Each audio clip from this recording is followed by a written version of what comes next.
Sweet. These turn up. These turn up. Oh man! Wow. What? I feel like Lil Wayne in the booth. Hey, turn my headphones up.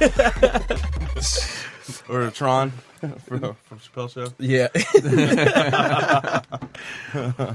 All right.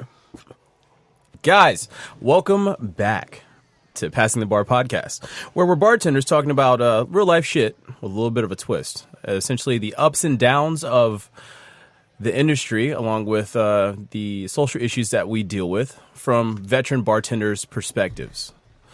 My name is Chris Pryor, and I'll be your host. I've also got Evan.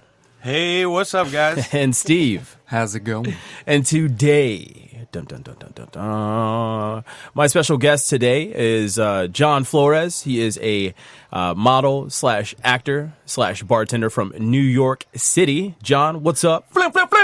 What's going on, guys? There's a lot of things that we deal with as bartenders, right? But I feel like one of the biggest things that we have to like be conscious of is like dating culture. You know what I mean? Because like, I feel like bartenders always get a pretty bad rep for like pretty much fucking anything with legs on it. Yeah. Girls and guys. Right. You know what I mean? I'm in a committed relationship, and like Evan, Steve, you guys are married. Yeah. You know what I mean? Yeah. So you guys did it. With kids. Right, with kids. Yeah. Holy shit. Yeah. Yeah. So I mean, it's we have a cat, but we don't have any kids. it's yet. like same Same fucking thing. Same. Yeah. You know what I mean? You got responsibilities. You know what I mean? That you guys Correct. both share. Correct. I'm in a committed relationship, you know, and you know, John, I'm you're single as fuck. Yeah, John's single as shit. You know? So fucking first question to John, man. How's the Tinder game in New York City, man? Well, the Tinder or any dating app game in New York City is insane. I mean, there's always another swipe right. There's, a city of 8 million people. The ratio of girls to guys in that city is 3-1. So your options are already high there, like right off the bat. Shooting fish in a barrel. I And, mean, you know, I did see you walking a little funny when you came in here. Yeah, just a little bit. No, but even like think about the guys that are in New York. A good percentage of them are also gay. So it's like your chances of meeting a nice, attractive single girl in New York just go up exponentially. Guys, you heard this first. If you happen to be single and you're a guy and you're cool, go to fucking New York. Damn it, you know? Increase your odds, yeah. Yeah, sounds like your odds may forever be in your favor there. So you recently got out of a relationship I did, Yeah. back in January. back in January. Lasted a nice 4 months. It was a good relationship for what it was. We just moved in two different directions, and now I'm single again, enjoying my single life in New York. Like, how is dating in New York? You know what I'm saying? Like when I say that, I mean, like, you know, if we were talking, like, I don't know, Camden, Ohio, or some, like, Here he goes again. some you know, slower part of America. I imagine that, you know, you'd still be, you know, picking, you know, your date up at 7 p.m., you know, in your pickup truck and, you know, talking to their mom and pa beforehand. And so, like, I feel like it's a lot faster. May I court your daughter? Yeah, please? yeah, exactly. So is it like, I feel like it's got to be a lot faster in New York, man. Oh, it's insane in New York. Like, you have to make sure your schedules align. It's like setting an appointment. It's like setting up a meeting just to date somebody in New York. So, like, do you ever get, like, date number 2? Or is it, like, Sometimes. like a one and done type of thing? No. You know what I Sometimes mean? you do get your date number 2. I'll have my, typical Wednesday girl that I see because our schedules align on Wednesdays. So we're seeing each other once a week on Wednesday. Sick. She does have a name, but, It's all it's good. easier to go by Wednesday. Wednesday. I love Wednesday. that. It's a I great like name. that. That's It's a great great. name, Yeah. That was Adam's family? Yeah. Yeah. That's Yeah, right. she was cool. Yeah. Wednesday, is there a Thursday? There's a Thursday and a Friday. Damn. And sometimes a Saturday morning, Sunday night. That's awesome. Yeah, that's something else, yeah. Yeah. Comparative to our lives, you know. I feel as like of you're late, yeah. living Californication in New York. Yeah. Like you're going to get coffee and you're leaving with 2 women. I mean, think about it. Like, you have all the dating apps, so you're meeting countless girls just off the dating apps. How many alone. people are in New York? 8 million. I mentioned before. Are you serious? That's so many people. Yeah. Goddamn. So then, like, not only that, but then bartending as well. Like, you're meeting people in real life just throughout our whole industry, our whole culture. All the bartenders know each other. So you're all going out together to different bars, and you're just meeting constant people, like, left and right. It's crazy. Are the dating apps, like, are they Is it a big thing in New York? You know It what I mean? is. I mean, Do you, as a bartender, do you feel like you need to use them, or do you use it for more like fun? I mean, I never need to use them. They're just when you're bored, they're like you're just convenient. yeah, they're convenient. Right. I'm meeting people Casting a like net. in a different neighborhood in New York. That's what people don't realize Right. is that there's 5 boroughs in New York, so many different neighborhoods. People from Brooklyn don't go to Queens. People from Queens don't go to Brooklyn. It's a huge gap. But then if you meet somebody in Brooklyn that's very attractive, and you're like, oh, I'd like to get to know that person, you can meet somewhere in the middle, like Manhattan, and go out for coffee, go grab some drinks. You ever gone for coffee and it just like turned into like the next step? Of course, Oh, always. really? That's how I ease it in because coffee is, it's not scary as an approach. It's like, oh yeah, let's go get some coffee. So they're a little bit more at ease, and then it's like, all right, coffee date went well. Do you want to go get some drinks around the corner? I know a great bar. Bar turns into a few drinks, turns into a few more, and that's how Wednesday happened. Next thing you know, you're beating some cheeks.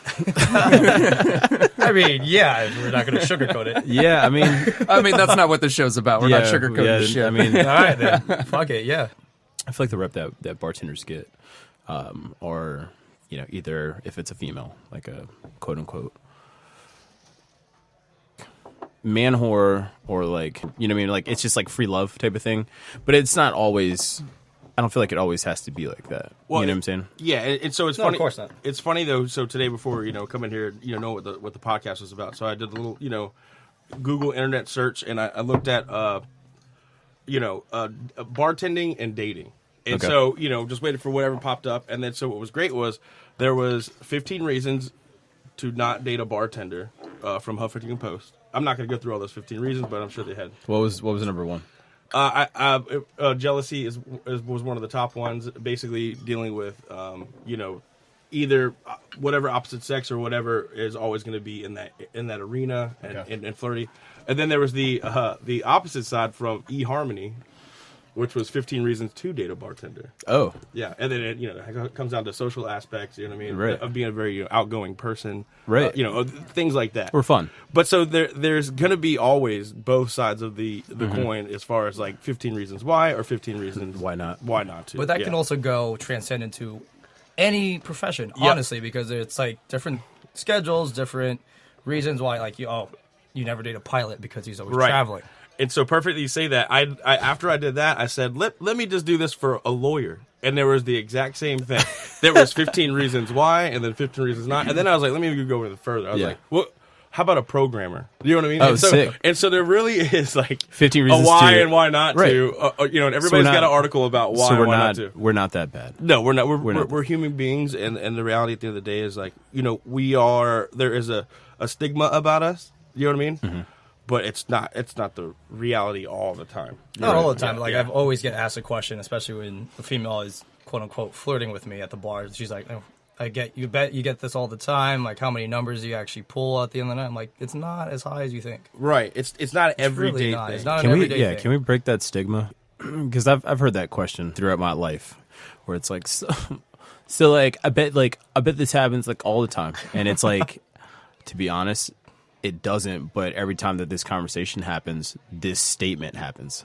You know what I mean? Yep. Yeah. Like that's kind of fucked up. Like don't put me in that corner. You mean like Yeah. don't group me. Don't in that. generalize me. You know what I mean? Yeah. Right. I'm being genuine right now. She's just putting it in call a box. Exactly. Right. Yeah. But I feel like that's more like Virginia Beach bartending. Because in Maybe. New York, we have a fucking attitude when it comes. We're all adults there.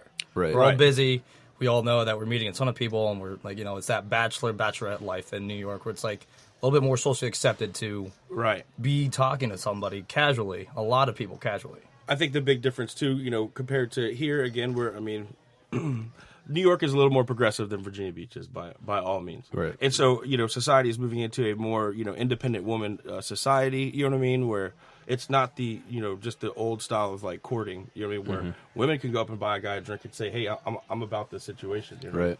So I mean that's a big difference from here to New York as well. Is that Yeah. we do have this like old time. I mean, not to say that we're not moving in that direction, but it's definitely moving at a slower pace. So we have this old like guy buys a girl a drink or tries to move it in that way. But in New York, it's much more like you said, organized and scheduled than it is here. What do you think is the most difficult thing, John, about trying to be in a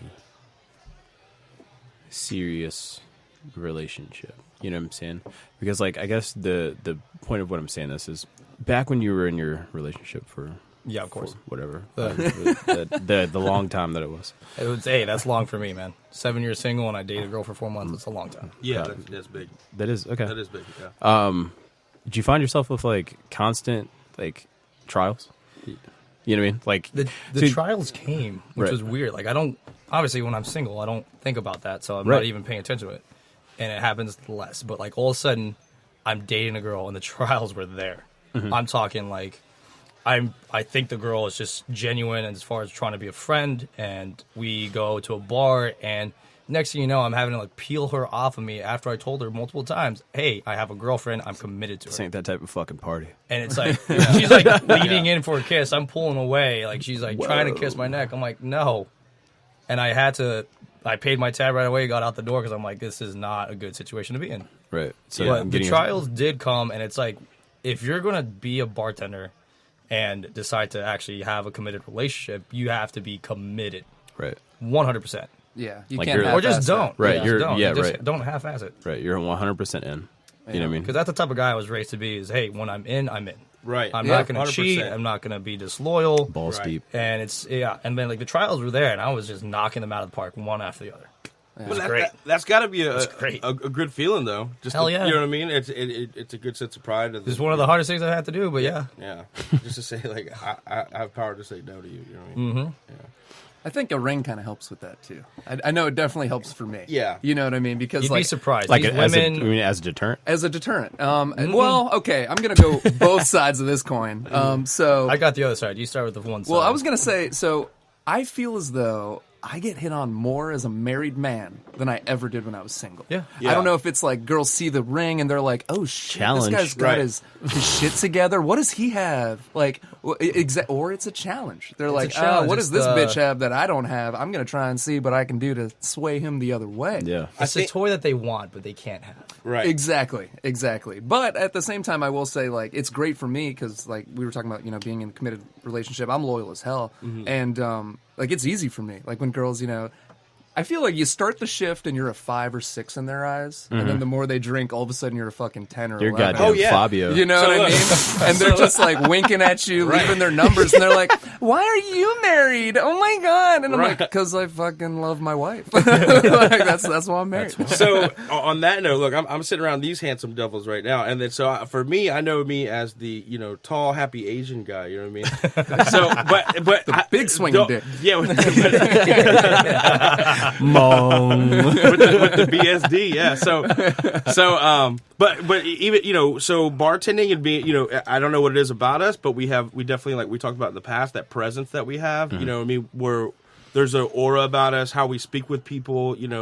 I think this domineering factor that we have as far as the bar is concerned. I'll build on that in a second. So, I mean, I find myself sometimes like it's great. It's great for my self-esteem. Or these like young girls are like, "What's your name?" Like, what's your name? Oh my God. I fucking love you You're so so much. great. I'm like, you make the But best you know, vodka and- soda. You're the And best so- bartender I've ever seen in my life. Exactly. And so I take that. I'm happy about it, and I just go, "Cool." Thank you. Yeah, with a grain of salt. and then move on. Yeah. See you later. What's your? Can I get, no, yeah, I got babies and stuff. Yeah, that's see kinda you, a no. little bit, but I appreciate it. Though. Like, seriously, I love Can you I- for just that interest. And Yeah. like, Yeah, 100%. for sure. Yeah. Yes. Boost your ego up a little bit. Yeah, hey, I'll take it. Yeah. To build on that a little bit is what I realized. Like I got started in this industry a few years ago. Been mainly bartending, but I was also serving part time here and there. And I realized why I prefer bartending over serving. Some guy put it this way for me: it's like when you go to a bar, you're walking into that's the bartender's bar. Right. So you It's our treat them domain. with a level of respect. Right. When you're a server and you walk up to a table, that's a customer's table. Bitch. That's why when people are servers, they get shit on the most. Facts. Because it's like that's Yeah. that level of mentality of entitlement. Right. But that's why us as bartenders, when we're behind the bar, that's our bar, it's our show. yeah, you set the we tone. run the Yeah. show. Right. And so we have that presence and we control the alcohol. And people want to be served alcohol, and so they're going to treat you with respect. Right. Yeah. And they're going to be like, oh my God. Yeah, like you said. You are the best. Can I have a free drink? Do you guys have Tito's? Oh my god, I'm so happy right now. Everybody's got Tito's. Stop asking that question. Yeah, okay. Tito. Do you guys have Tito's? Landmines. That's what I call them. Landmines. Like the